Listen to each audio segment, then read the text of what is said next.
बाग के दो हरे भरे फलदार दरख्त जिनके हम फल खाते हैं, उनसे खिलते हुए उनकी ठंडी छाँव में वक्त गुजारते हैं और वो मुश्किल और परेशानी के आलम में हमारे लिए बेहतरीन सहारा होते हैं।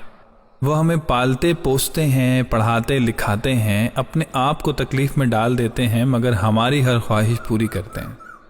करते करते हम जवान हो जाते हैं, शादियां हो जाती हैं, रोज़गार के लिए कोई कहीं चला जाता है, मगर वो सायादार दरख्त वहीं रहते हैं। फिर वो भी बूढ़े होकर बीमार रहने लगते हैं।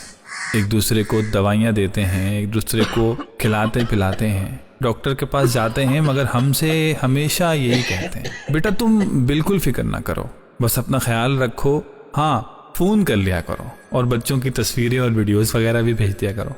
उसके बाद ढेरों दुआएं भी देते हैं। लेकिन आहिस्ता आहिस्ता ये बूढ़े हो जाते हैं और इनके पत्ते जर्द होकर गिरने लगते हैं और बिलाखिर इनमें से एक सूख कर गिर जाता है और दूसरा इसके गम में कुछ ही अरसे बाद चला जाता है।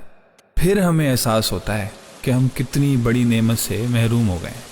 फिर हम कहते हैं कि हमसे सब कुछ ले लो मगर अम्मी अब्बू वापस लौटा दो, मगर अब कुछ नहीं हो सकता। जब वो थे तो हमें होश ना रहा और जब हमें होश आया तब वो नहीं रहे।